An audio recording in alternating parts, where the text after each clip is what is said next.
Coucou.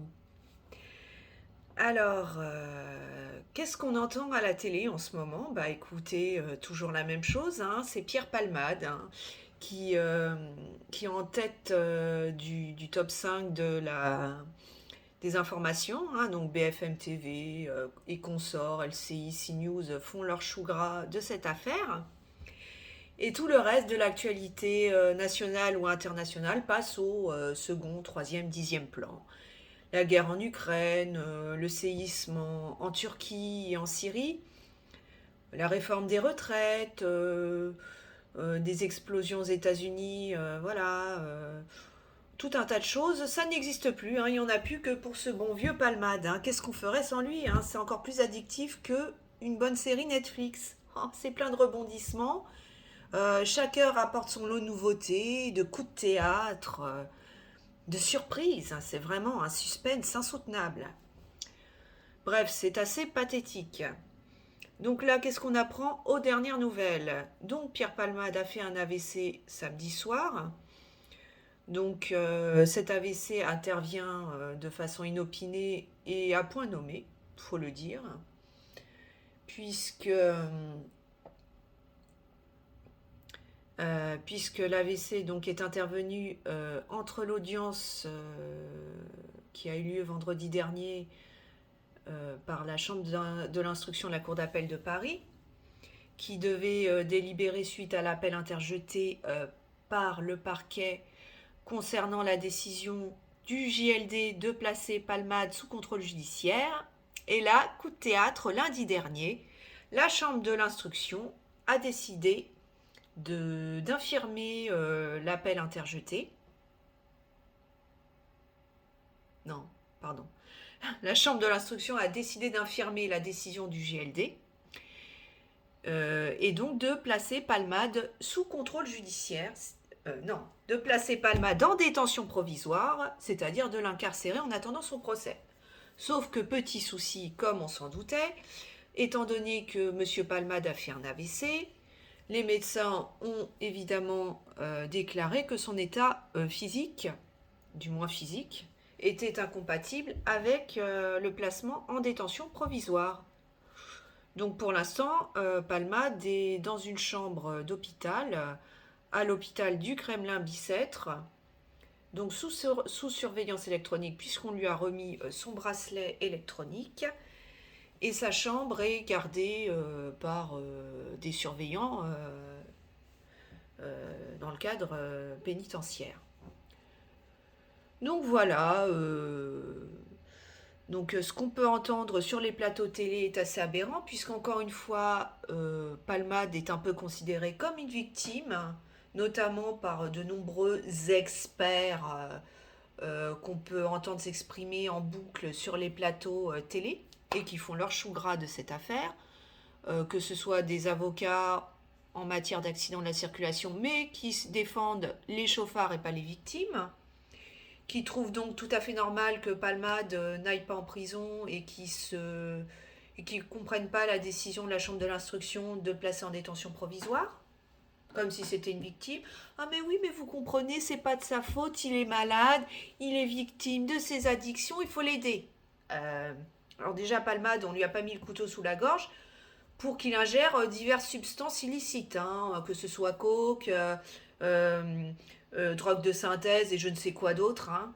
On lui a pas mis le couteau sous la gorge, hein. Il a pris ses drogues, il a ingéré ses drogues de son plein gré, hein, de son propre chef. Personne ne lui a dit allez, vas-y, prends tes drogues, sinon je te tue. Donc la victime là-dedans, c'est pas Palmade, c'est les victimes qu'il a causées par son accident.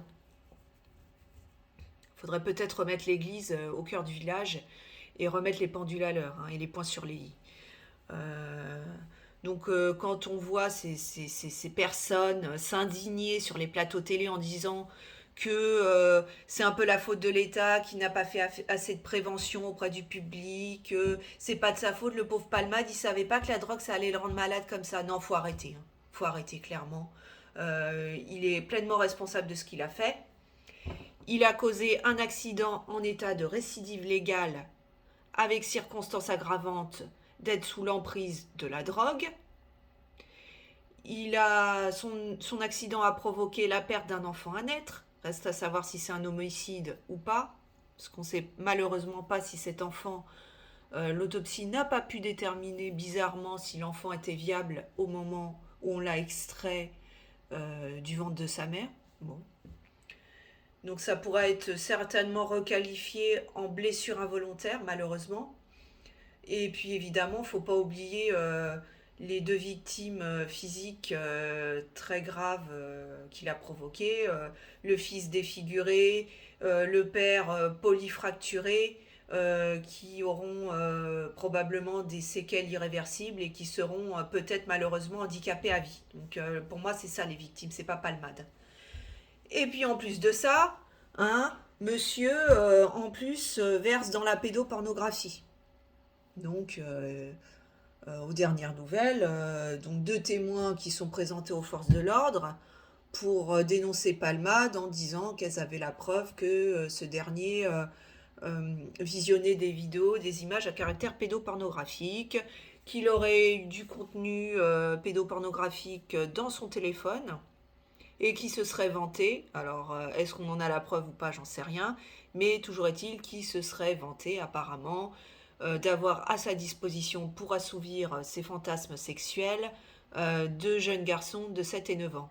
Donc après, il va falloir déterminer le degré d'implication de Palmade dans cette histoire de pédopornographie. Est-ce que, entre guillemets, il ne faisait que visionner du contenu, ou est-ce que ça allait plus loin? Est-ce qu'il a téléchargé du contenu, ce qui semblerait être le cas? Donc c'est pour ça qu'ils ont perquisitionné à son domicile pour récupérer son smartphone, ses tablettes, ses ordinateurs. Et ensuite, degré supplémentaire, est-ce que éventuellement il aurait participé à je sais pas moi, des séances de pédopornographie avec des enfants? Tout ça reste à déterminer, ainsi que le degré d'implication de toutes les personnes qui gravitent autour de lui durant ces soirées de marathon sexuel, chemsex, euh, avec des pratiques sexuelles débridées, hardcore, brutales, je ne sais quoi, sadomaso et je ne sais pas quoi d'autre. Est-ce que en plus ça va encore plus loin avec le volet pédopornographie? Ça reste à déterminer. Jusqu'à présent, tout ce qu'on sait, c'est que pour l'instant, Palmade est donc enfermé dans une chambre d'hôpital avec un bracelet électronique au sein d'une unité, je crois,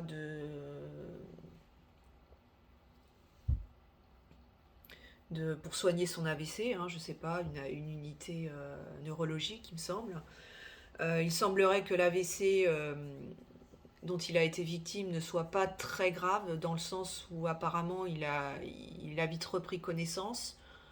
Est-ce qu'il aura des séquelles ou pas, je ne sais pas, mais il semblerait que son AVC ne soit pas très grave, que ce soit un petit AVC, qu'il ait été pris à temps et que potentiellement il n'aura pas de séquelles. Voilà. Donc quand on estimera, enfin quand les médecins estimeront que Palmade est en état physique, il sera probablement placé en détention provisoire, mais reste à savoir sous quel délai. Ça peut être plusieurs semaines, voire plusieurs mois, je ne sais pas. Voilà. Ensuite, il sera également entendu par la police dans le cadre d'une garde à vue pour le volet pédopornographique, pour qu'on l'interroge sur ce qui s'est réellement passé, les circonstances de visionnage, avec qui, dans quelles conditions, etc. Puisque pour l'instant, les médecins jugent que son état physique est incompatible avec une garde à vue et une audition. Voilà, donc là, on est encore une fois à la télé avec une certaine complaisance, un certain laxisme médiatique, où on essaie de trouver mille et une excuses à ce pauvre Palmade victime de ses addictions. Là encore, on n'est pas dans le cas d'un Pékin lambda qui consommerait de la drogue parce qu'il est mal dans sa peau et qu'il essaie d'endormir entre guillemets sa souffrance, mais que concrètement il cause de mal à personne à part à lui-même. Là, Palmade, il est clairement dangereux pour les autres. Là, voilà, on n'est pas dans ce cas-là. On est quand même dans le cas d'un mec qui penche plus du côté du prédateur que de la victime. Donc encore une fois, essayer de dédouaner Pierre Palmade de sa responsabilité en disant bah oui mais il était sous l'emprise de la drogue. Encore une fois, l'emprise de la drogue c'est une condition aggravante et pas une circonstance atténuante. Voilà, il est clairement responsable de ce qu'il fait. Il était conscient de ce qu'il faisait. Faut arrêter de dire que c'est un pauvre petit malade qui avait des souffrances qu'on n'a pas prises en compte. Non, il a fait des cures de désintoxication, il n'est jamais allé jusqu'au bout de ses cures, il a fait n'importe quoi, et là, au bout d'un moment, il faut peut-être qu'il paye pour ce qu'il a fait. Donc les médias, avec les différents experts pour tout et n'importe quoi, arrêtez de prendre sa défense. Et essayez de penser aux vraies victimes dans l'histoire. Voilà. Donc alors après, est-ce qu'on essaie d'étouffer une affaire plus importante, c'est-à-dire un réseau pédopornographique qui impliquerait éventuellement des personnalités connues? Ça, on ne sait pas. Peut-être que Palman n'est pas le seul à avoir participé à ce genre de soirée, qu'on essaie d'étouffer l'affaire et de ne pas essayer de divulguer éventuellement l'identité d'autres personnalités connues du public. C'est possible. Peut-être qu'il y a des personnes dans les hautes sphères du pouvoir, que ce soit au niveau artistique, au niveau politique, qui sont plus ou moins impliqués là-dedans. C'est fort possible, mais pour l'instant, on n'a pas de nom, enfin, on n'a pas de... Tout ça, c'est que des... Bah, c'est que des oui-dire pour le moment, on n'a rien de concret. Euh, Après, l'enquête de police, eux, ils ont sûrement des éléments qui ne révèlent pas au grand public. Ils savent peut-être des choses qui ne sont pas encore ébruitées et dont on n'a toujours pas connaissance, comme par exemple l'identité des deux personnes qui auraient été au domicile de Palmade lorsqu'il a eu son accident. Est-ce que ces deux personnes sont connues? Est-ce qu'elles viennent du monde politique? On n'a aucune information là-dessus. C'est possible que les hautes sphères tentent d'étouffer l'affaire en mettant Palmade au premier plan et en cachant l'identité d'autres personnes qui auraient pu intervenir dans ces affaires. Ça reste à déterminer. Pour l'instant, on n'en sait pas plus.